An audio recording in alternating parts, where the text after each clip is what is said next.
I'm the managing director of Dataconomy Media, and we cover everything around data science, AI, and machine learning. So I'm really happy to come here and talk about it in relationship to AI ethics in marketing and research.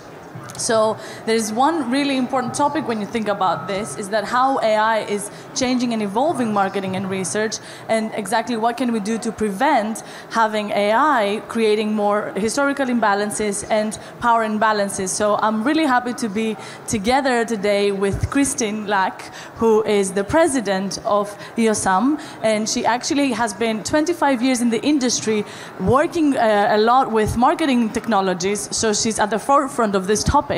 And with Henri Wallard, who's the deputy CEO at Ipsos, and as well has a lot of experience around statistical methodologies and machine learning. So they're both going to give us their insights about these topics. And I would like first to start by clarifying the definitions, where we're talking around marketing versus marketing research and AI ethics. Please, Kristin, let me know. Yeah, so I'm going to define marketing versus market research, and then Henri's going to take the AI. Marketing from a market researcher standpoint is very, very different, and there's some very strong lines and definitions that we draw there.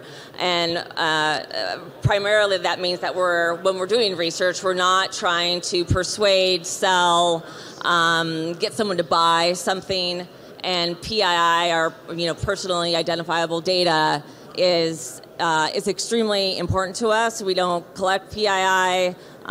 We make sure respondent privacy is at the top of everything that we do within research, and that we are collecting data with respondents' permission and in the most ethical ways. Versus marketing, which is all about how do you sell, persuade, convince people to buy your products and services. So very, very, very different practices. And regarding the definition of AI, it reminds me sometimes of a song from, I think, Simon and Garfunkel, who say there are 50 ways to leave your lover. There are actually 50 ways to define AI, and in market research, it was true as well. From the early definition of making something which is done by a machine, and if done by a human, would be qualified as intelligent, there has been quite a proliferation of definition. However, AI is very strongly and intensively applied inside market research. The questions remain the same for the clients about understanding society, understanding markets, understanding people.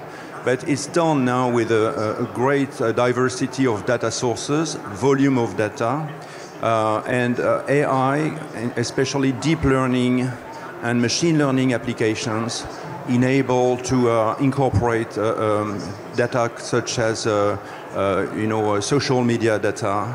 It enables logo recognition, object recognition, situation qualification, whether a picture is taken on the beach or is taken on a birthday in a family.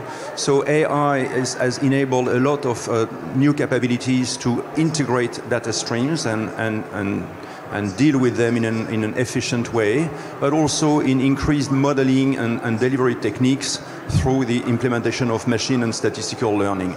This is why it's an important topic for our industry. Yes, very important, and especially making sure that we are controlling this in the best way possible. So I guess this is the next question that I have, because you mentioned as well the difference between marketing and marketing research, what AI can do for the industry, but how can we make sure that it's ethical? How can we make sure that we do it in ethical ways? What do you think, Kristin? Yeah, I think this is something that Henri and I have talked a lot about, which is, yes, you're using AI, but there's still an analytical component when you get data out of the system, and to have an analyst actually looking at the outputs of that.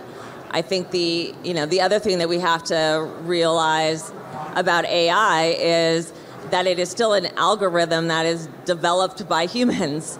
And when you look historically at AI, 80% of all professors that teach AI are white males, and 71% of all developers who apply for those AI development positions are white males. And so if we don't have diversity in the in the group of folks that are actually developing the algorithms that are teaching it, and we're not developing a pipeline of women and people of color and different nationalities and races, sexual preferences, everything. Diversity is what really, I think, optimizes and creates the optimal environment for a good algorithm. Yeah, I would concur to this. Yesterday I was presenting the findings of a survey we conducted for the Women's Forum, where we realized that in the G20 countries there was a vast majority of people who were advocating for specific measures in the universities to encourage and develop the proportion of women embracing careers in the field of STEM, science, technology, engineering, and mathematics. And actually, in the criteria which we apply to ensure fairness of algorithm, the diversity of the team comes first. Because if you have a diverse team, there are, of course, more chances to have a fair work along the way. But beyond that, there are also a certain number of principles which need to be applied, and maybe one very important one is that when we talk about being ethical, it involves a combination of human intelligence and artificial intelligence. You can't just have one alone, because it needs to go all along the way with a certain number of principles which start by having a good quality and a good representativeness of the data you use.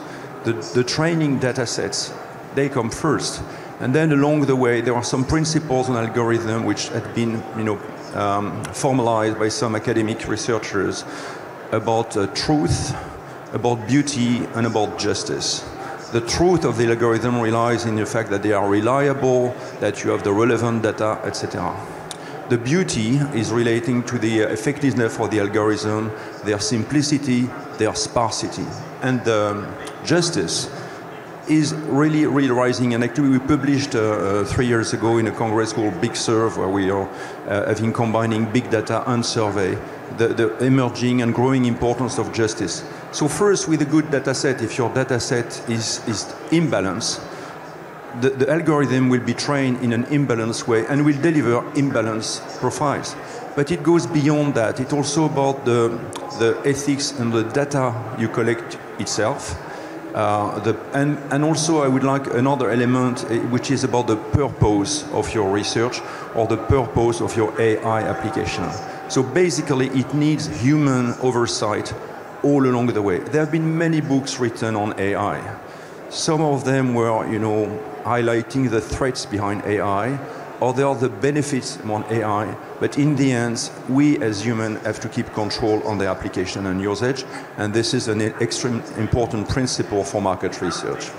Yeah, I wanted to share a quote actually from a book that if you haven't read it, I would highly suggest. I know people say, oh, no one reads books anymore, I read constantly, but if you haven't read Carolyn Criado Perez's book, which is called Invisible Women, Data Bias in a World Designed for Men, I'd highly recommend it. And there's a great quote in there that I think ties in perfectly with what Henri just said, which is, AIs have been trained on data sets that are riddled with data gaps. And because algorithms are often protected as proprietary software, we can't even examine whether these gaps have been taken into account.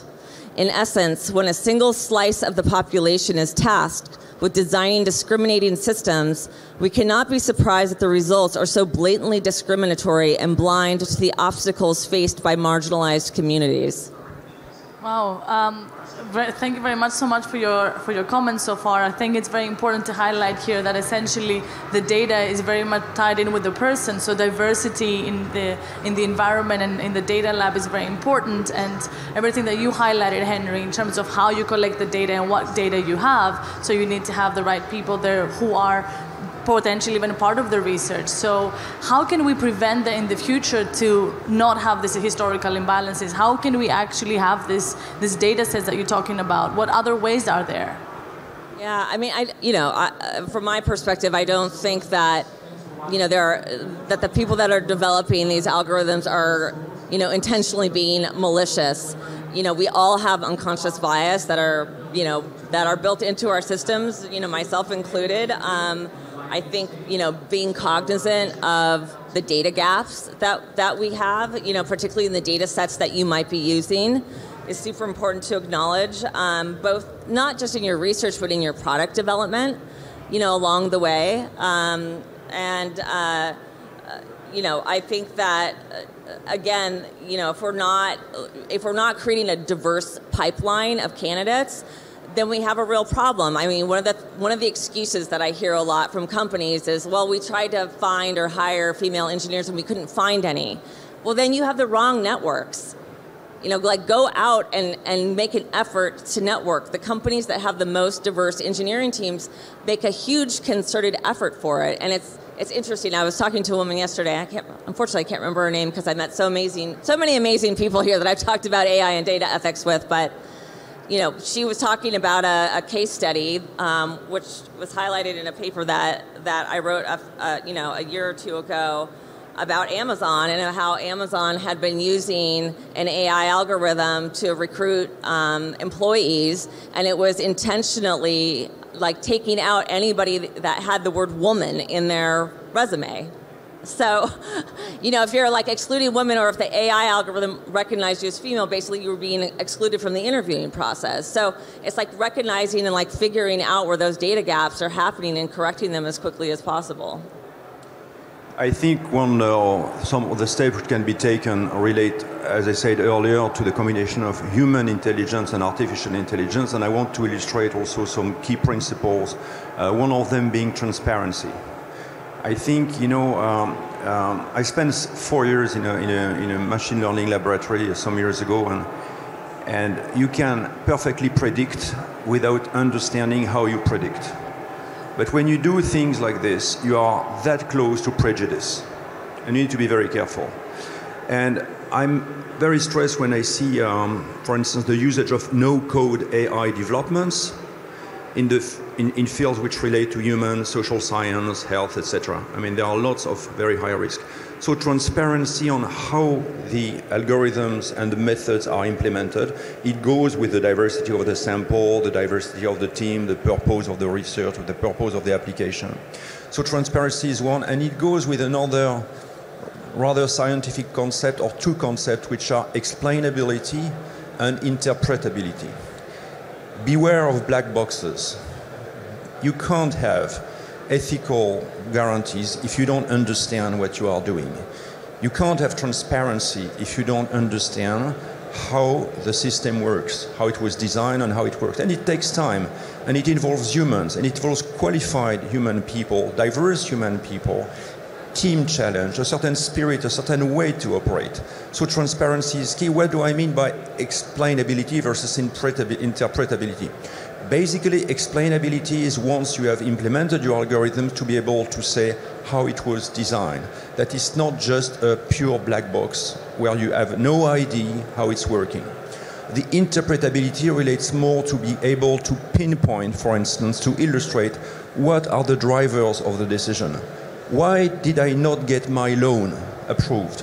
Why did I not get, you know, a place for a healthcare service? So these concepts are more subtle than they look, actually. It's very easy to make mistakes, but there is a certain dose of humility to have with this, but they are extremely important. So you need a diverse team, and a team which has very qualified people who can talk simple without being simplistic.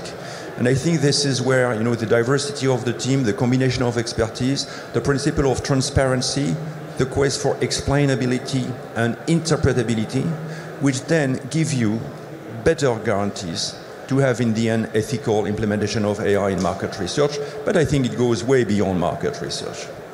Yeah, I love this concept of like humility around your code and your process too. And I think oftentimes when our work is being questioned, we have a natural tendency to become defensive rather than being open and open to other ideas and having our code explored or criticized or reviewed. Yes, fantastic, and basically responsibility in a way. So be responsible for what you do and apply all the principles of ethics, so openness, transparency, understanding within this, the new space of AI and marketing research. So what would be the last, I would say, like what would be like in 30 seconds, something that you would like to say to potentially future marketing researchers that want to be ethical in this space and they want to do the best when it comes to their research? What will be the key takeaways for you? Okay, so there, I write about this a lot. So there's like three main components that I think of when I think about, the use of data ethics as it relates to AI or any kind of data that we're dealing with within marketing insights or market research function. Obviously the first is to ensure that the systems and the technologies that we develop are unbiased and they are ethically designed.